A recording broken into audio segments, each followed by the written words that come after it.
Welcome home. We are WNST, AM 1570, Taos, Baltimore. We are Baltimore Positive. We are positively in the heart of one of my favorite places. We're in Timonium, not Dundalk. So if you're driving to Dundalk, nothing wrong with Dundalk, and they have crabs and Costas in Dundalk. But we only have Raven scratch-offs to give away here in Timonium. We're doing the Maryland Crab Cake Tour. It's presented by the Maryland Lottery. I'm going to have some great guests today.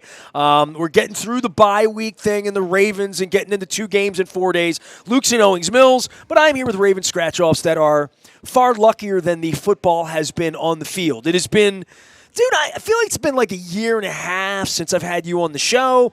You're in Aspen, you're in Annapolis, you're here, you're there, you're a man about town. Damian O'Doherty, one of our defending champions of all things democracy, public relations, communications, influence. And more than that, my counterpart. I'm the east side of Baltimore, you're west side, in loving Baltimore. And I don't know, man, trying to bring sense to people and bring people together. So I know you've had some changes. Yeah. You've been busy. What's going on with you, man? We've got I've got a whole new firm called O'Doherty and Associates after building. Hey, your name's O'Doherty. O'Doherty and Associates. You. Okay, yeah, all right. Yeah. So who are these associates? I need to know about. It's people like you. All right. And people like that are listening here, people that I have built my career with here in Maryland and Delaware and all across the country. Those are the people I want to be associated with. So I built a firm called KO Public Affairs 20 years ago. Wildly successful. KO, like knockout. That's right. But you were the O. I was the O. Okay. And then I just exited the firm. And then O'Doherty and Associates is really an influence firm. So it's the same thing I've always been doing. If you need me to influence a cloakroom in the General Assembly, I can do that. You need me to influence a newsroom can you in influence Boston, an I can do that. offensive line? Offensive line. I think I could. I think I could influence an offensive line, maybe even a whole defensive unit. Can you influence David Rubenstein and Michael Arrighetti to spend $200 million in free agency? They might already do that. You might not have to influence them. I might need some significant retainage, but yes, I could make that happen. You know, dude, for my next guest is Dave Sheinin, and I may even have him sit in with you from the Washington Post, longtime sports writer, and he came out and he said one of the most prescient things, and I'm going to kiss his ass appropriately when he gets here to Timonium. Don't go to Dundalk, Sheinin. I'm telling you right now. I'm worried about all of you. I'm retexting people. You did go to Dundalk, didn't you?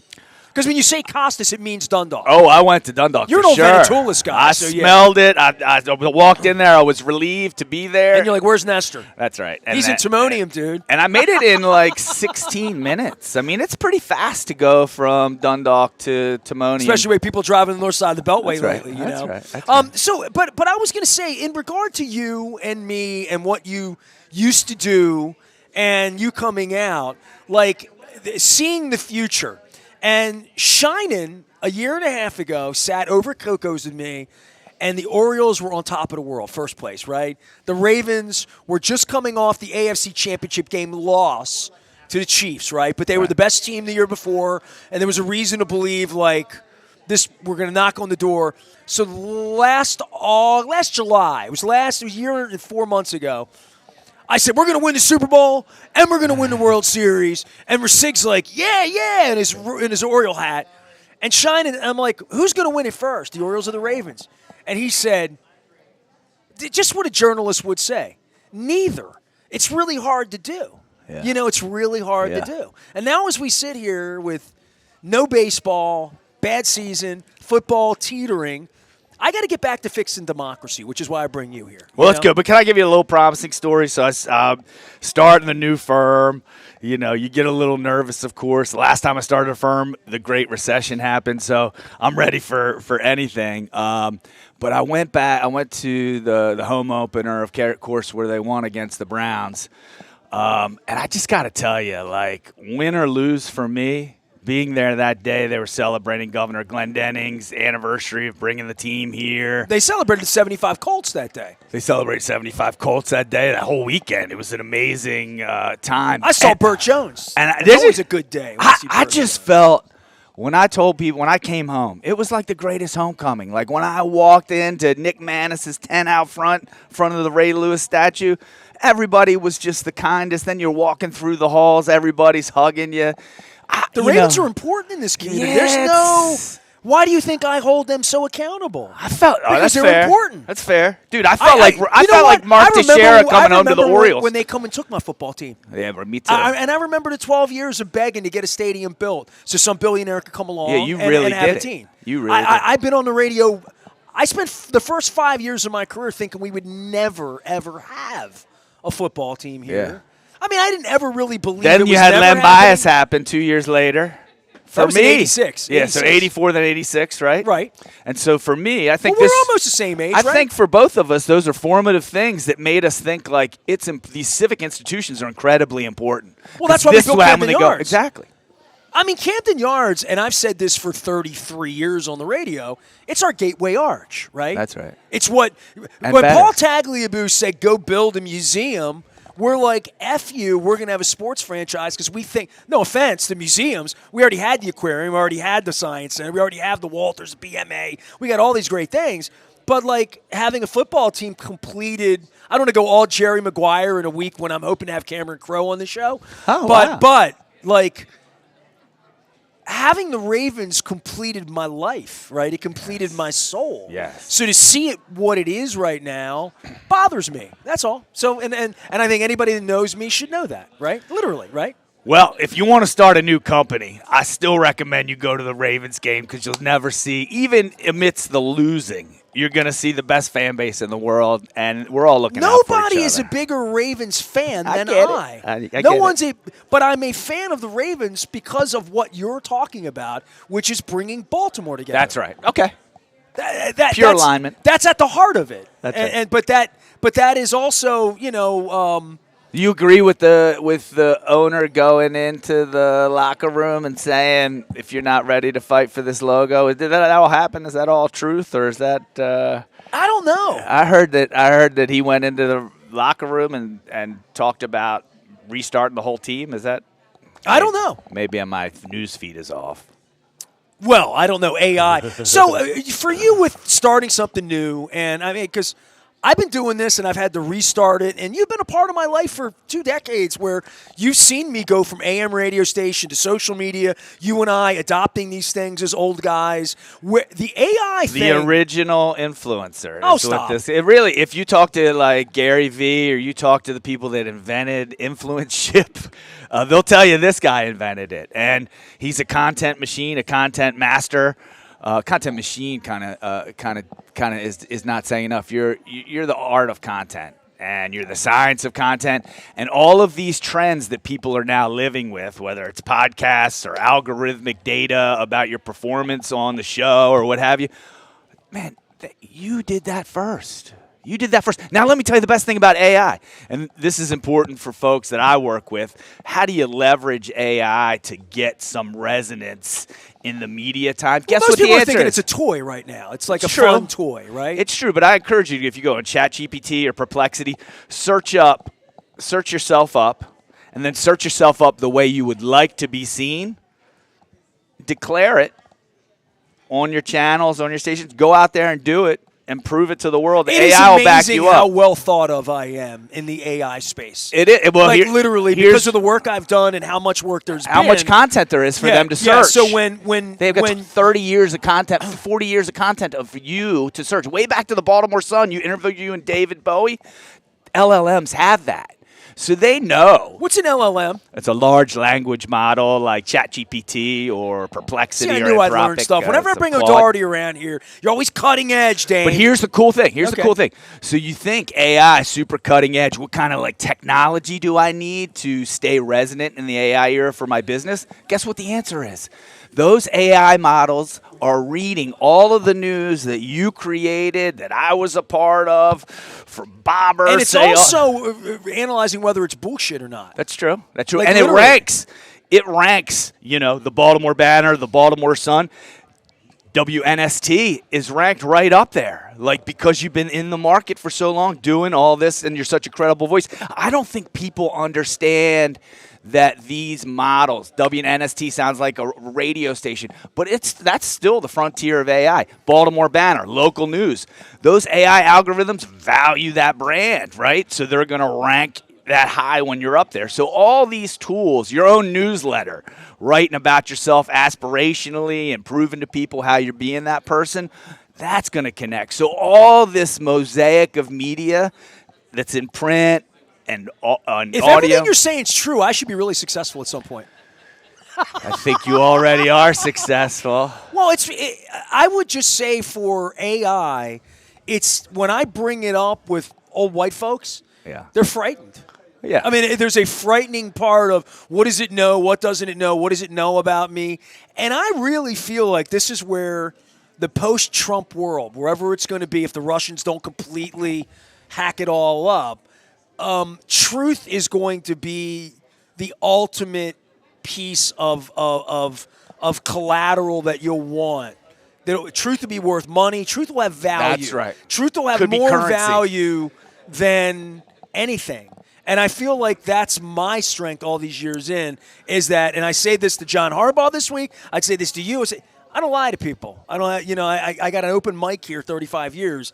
Being honest, or as I perceive it to be, what I perceive the truth to be. You don't have to worry about me being bought off to parrot something. So I think there's also part of that has changed dramatically with even the Baltimore Sun or things that are considered to be weighted politically or slanted politically, right? Yeah. Yeah, I think you're ringing. I'm ringing. Spam telemarketer. Do I need to get that one? SPAMTELE. No. I don't. There's a great Baltimore story about AI, which is the leading organization that's trying to put guardrails on AI, not a speed bump, not a toll booth, but just guardrails like any race. That's being founded out of Baltimore. Remember John Sherman, the Emmy Award-winning, Peabody Award-winning broadcaster from Channel 11 many years ago. Then he created a real successful creative agency. He has a podcast called For Humanity where he interviewed all the biggest names in AI. Listen to this. Out of Baltimore, he's got 200. He's like a big-time news network like you. He's got 250,000 YouTube subscribers, and he's just cautioning people about what is possible on the back end of this AI stuff. And if you listen to the world's leading people, Jeffrey Hinton, the godfather of AI, Elon Musk, everybody knows he's super tuned in. Those guys have really large numbers for the threat to our whole existence, whole planet Earth, in 10 years. Some people's numbers are 33%. Some people's are 15%. Is this because of bad information? Is that like things that aren't true? Basically what they say is at some point, not the ChatGPT we're using, but down the road, a couple years out, these things will start building their own networks and technology without the initiation or prompt of humans.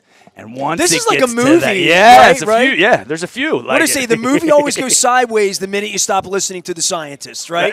That's right. Every Jurassic Park. By the way, Jurassic Park's a lottery promotion right now. But Damian O'Doherty's my guest. I'm so used to saying with KO, I have to get used to not saying that. I dropped the gloves. After the last 10 years, I built a really successful practice on behalf of healthcare leaders and healthcare CEOs.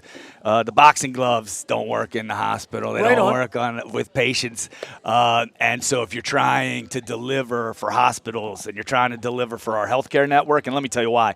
In Maryland now, because of the federal cuts we've seen, because of the shift in the all-payer model that we have in Maryland, and the desire of local governments to try to get some more revenue out of the nonprofit institutions like hospitals, all our care network is in the biggest crisis it's ever been. So Johns Hopkins has never seen anything like they're seeing. Care First has never seen anything like they're seeing. And they have a new leadership, too. Yeah. I saw Brian Pinnock left. Now, GBMC sponsoring us, so, I've been doing – I'm having my colonoscopy in a few weeks. Congratulations. I should say that out loud, but I'm finally getting my number. And That's a big thing to do. It's huge to do. Yeah, I've been an idiot for not doing it. It's the dumbest thing we cannot do. I know. God, say it again. It's just the tell dumbest thing if we don't slap me around, Dave. That's right. But nonetheless, so but medical, hospital, insurance, inflation, just all of these things that are going on with the government, and the government shut down as we sit here right now, and the pedophile run in the country. It's really these are weird circumstances to be starting a new what's influence you know from, me. right? My daughter is a survivor of leukemia. I have another kid that's very integrated with the health system, and I just got to tell you, like, it's the bulwark in Maryland, not just for our own well-being, but for the economy, especially when federal workers are left off. It's the healthcare space, the healthcare world, and all this That's pressure. what we're good at as a state. Yeah, Yeah, and all this pressure's coming on them, and they're trying to manage it. We're helping them out. And take care of sick people. Yeah, and well people. That's what I'm saying. You know, it's like their core mission gets distracted because of all these seismic shifts at the federal, state, and local level. So trying to manage that. Well, I mean, you're an old political head with Martin O'Malley. You're obviously very left-leaning, or in your regular space. What do you make of this Trump thing? Like, I mean, I've had Johnny O sitting here. I've had Todd Schuller sitting here. I've had former electeds, real electeds. You were never elected, but you worked arm in arm with lots of electeds at various levels, and you still do. And how they apply to businesses and leadership in this state with federal jobs. And, I mean, your buddy Martin O'Malley was running Social Security. Apparently doing a pretty good job till he got thrown out. I'm worried about democracy. I mean, we're at the head of it. I'm worried about a president that hates half the country, and certainly people that look like me. The way I look at it is from a learning experience, and losing is learning. And if Democrats have been doing anything, we've been doing a lot of learning over the last several years. And the thing that I take away is that Democrats do not think big enough. We do not think fast enough. We do not think smart enough. And all we need to do is watch a model of what Trump and his people care about and how they execute or how they pretend to execute. That should show us as Democrats, man, we can think big. I think the Republican thing with Trump is performative. It's WWE. It's a skit. It literally, it's a reality performance. I mean, this dingbat that sits here in front of the media. I won't disagree with that, but slashing Medicaid and cutting rural health, is... Oh, and having a flood in Western Maryland and having a black Democratic governor that can't get money from federal help to help the people that actually voted for Trump. Yeah. Like that. Yeah. That's the part... I'm worried about the sanctity of the election process when the guy running it is a guy who created an insurrection. Yeah. Like I'm losing my confidence in the system, which is exactly what the Russians want. How do you like any of these? That's misinformation. That's how misinformation works. That's how it starts. I know nothing. It can't be known. Any governors? The truth can't be known. Any governors? Any leaders out there on the Democratic side that you see that are forging a path that you I don't think know. is Wes working? Moore's trying to do something nationally that he's not doing locally, right? Like, I know you spent time with him. He hasn't been on my show in 3.5 years. I'm in Baltimore, but I see him all over my timeline on iHeart. See him on national shows. I got served an ad yesterday of him with the governor of Utah. Republican governor of Utah. You seen this one? No, but okay. I encourage. That's what we should be encouraging. Wes Moore and the governor of Utah together, black and white, standing next to each other in their suits, saying, he's Republican, I'm Democrat. He's black, I'm white. He's West, I'm East. But we're still friends. We can still shake hands. We can still you think talk that's about too things. Milquetoast? Or you think that's a positive I think message? it may plays in Utah, but I don't think it's playing on Baltimore Street. I mean, for me, it feels to me like Wes is running for president, and that's cool. But that's what if he were sitting here, I'd have to say that. Man, if you see him on those shows, all he's doing is talking about Maryland being a model, how Maryland's getting totally crushed by the federal government. I don't think there's any question about that. And how they're providing all kinds of job Dude, I knew the minute this linkages. clown got elected, the bridge that sits at the foot of Costas was going to become a political pawn piece. Right. In anything that the state does or doesn't do, and I saw the government. He's on time and way under budget there, man. Yeah, I saw the government run like a mafia for 4 years. I watched it. I didn't want that again. Now that we have that again, I don't know what to do other than wear the shirt I wore on Saturday in March. I tell you, because you're an influential human being, I'm going to give you this talk. And when you want me to read from your Chat GPT? No, but when Larry Hogan got elected as a Republican, he's a populist, right? So we didn't really, didn't register, register that he was a populist, just as a Republican. He doesn't believe I voted for him, but I did. But he got elected without listening to the fabulous 5,000 of Maryland politics. And I would argue to you that Wes Moore did the same thing. In a Democratic primary for governor, a thing that is usually gate-kept by all the most influential people in Maryland for the last 50 or however many years, Wes Moore didn't have to go through that. He didn't have to do all the usual Democratic institutional party things to get elected. He went straight to the people in Baltimore, in Prince George's County, Montgomery County, all over the state. Now he went all the Western Maryland. Dude, I had him on the show. People were laughing. He was total less than 2%. But I'm just saying, guys. I was one of his first advocates. I beat the drum for Wes Moore. Right? I did. Well, he should be back here. He should be back here with you. But what I'm saying is a lot of people that are influential have some frustration with the governor. I would tell you that's because he's listening to the people. He's not listening to the same 5,000 people. I would tell you he's on a podcast in Iowa and Utah and not on a podcast talking about Maryland. Yeah, that's fine. Let's come to Dundalk and talk about it. Let me tell you about this. Meet me in Dundalk and we'll talk about the Key Bridge. Let me tell you about this. That's what I want to do. Let me tell you about this. If you're the governor of the state, that's what I want to do. We're in Lutherville, Timonium. Yes. The woman that invented Aspen, the Aspen idea, she's from Lutherville. Her really? name's Elizabeth Pepke. Yeah. Did she get Boogie there? She may have attracted Boogie. But she. When I think of Aspen, I don't think of festivals. I don't think of hills or skiing. I think of Boogie. But what I'm saying is, right before that Key Bridge collapse and Wes Moore's leadership, all the time I would hear about Baltimore. I would hear the wire, the murders, the violence, even when the numbers were exact opposite. The moment that Key Bridge went down, I heard no more about the wire. I heard about the bridge. And as soon as Wes Moore started leading on that, I heard about the bridge. And you've got this governor who is doing remarkable things and delivering on time and under budget and showing real leadership, bringing Republicans. I think he brought Bob Ehrlich to help and all kinds of things. So to me, I think people outside of our cocoon of awesomeness here in Baltimore are thinking differently than they were. But the bridge is because of Wes Moore. Because of Wes Moore. What would it take to stop talking about the wire? We now have the answer. It takes a giant bridge to collapse and some awesome gubernatorial leadership. That's a damn shame. I just hope we're here for the crab cakes. Damian O'Doherty is our guest. Tell everybody about your new firm. O'Doherty and Associates. We're hard trying for to me keep to remember it the name easy. of that. So, yeah, you can find me on LinkedIn. Just like pound the trail. I got a nice little. You're like the Cleveland Nestor baseball team. I'm still going to say Damian O'Doherty of KO for like 2 or 3 years. Well, my old partners will love that, so keep saying that. And, all right. Well, hi, Steve. Hi, Rick. It's good to see you. Good to see you guys. I have Raven Scratch-Offs giveaway. We're here at Costas. Why'd you go to Dundalk when I wrote to you, said Timonium 3 times? Because I know you Dave don't Sheinin knows. I know you don't think and I he get lives up closer this to Dundalk. You know, the pride and joy of my life was when we got to represent the Baltimore Sun reporters to try to save the Sun.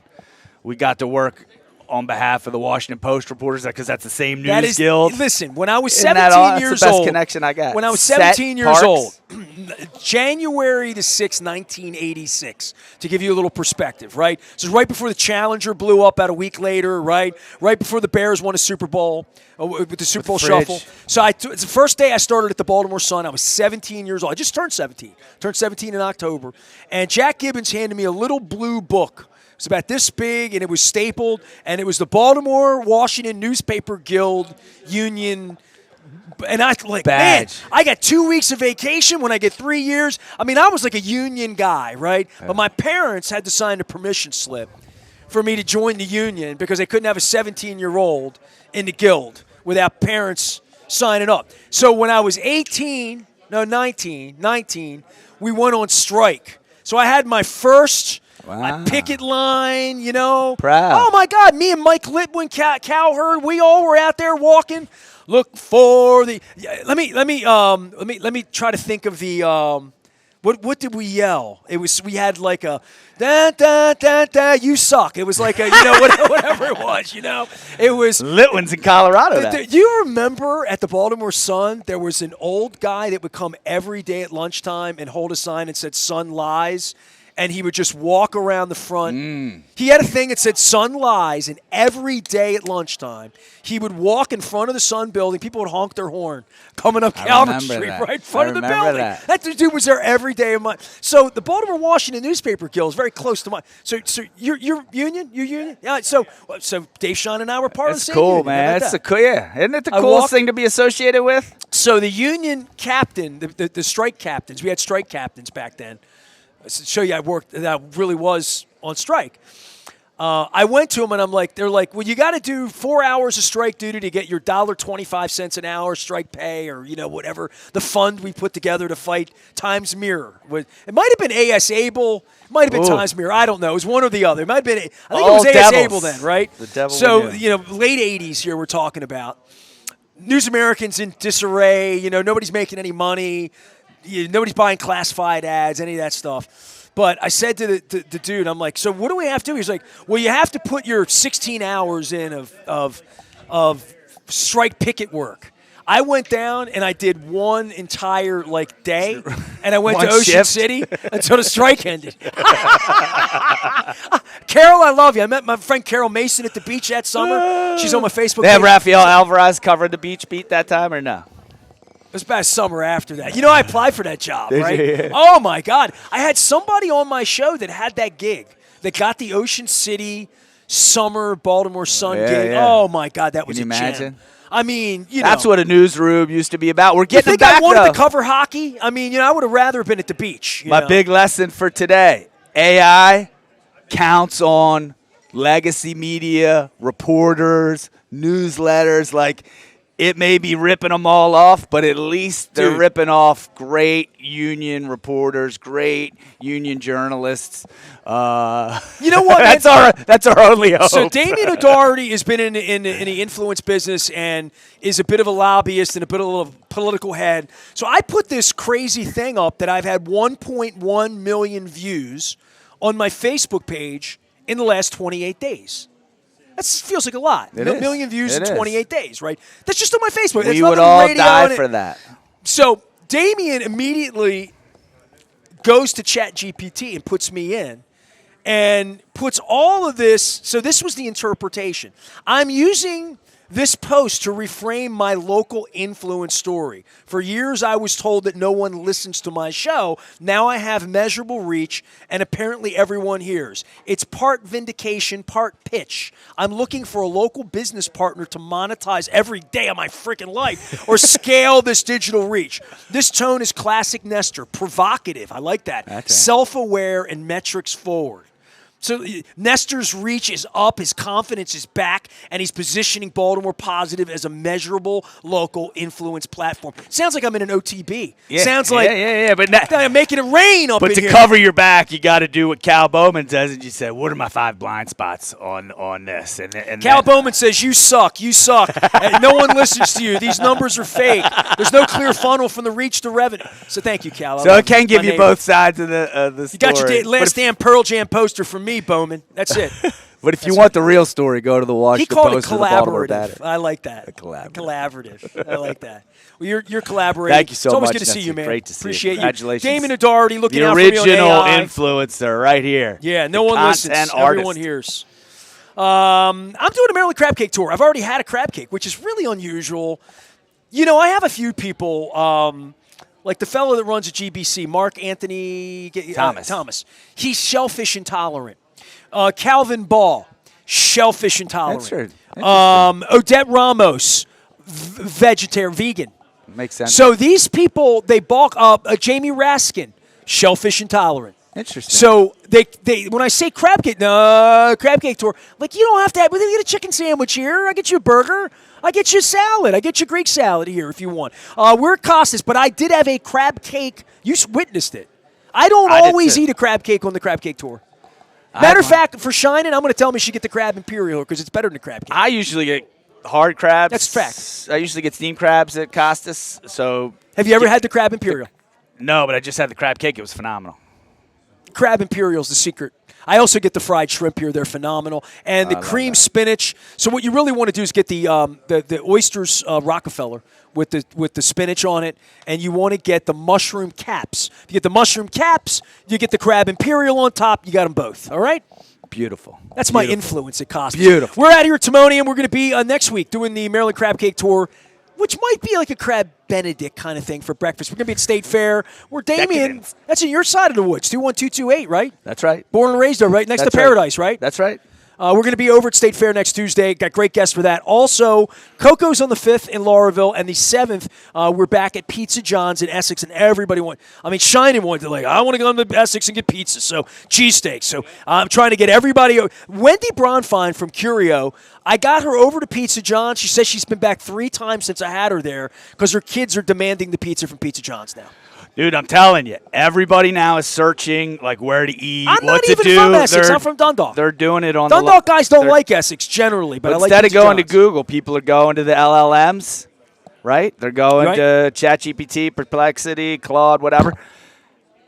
If you want to be in that space, listen to him with the you want to be in that space. You want to act like Nestor. my hype man. You want to It's be a puffing me up. content man like Nestor. And This if is you a guy can't that be didn't that, know he was supposed to you come to should partner Timonium with him. today. Went to Dundalk instead. I'm back for more in Timonium. Dave Sheinen's my guest from the Washington Post. We shall talk world, serious, and other things right after this. Stay with us.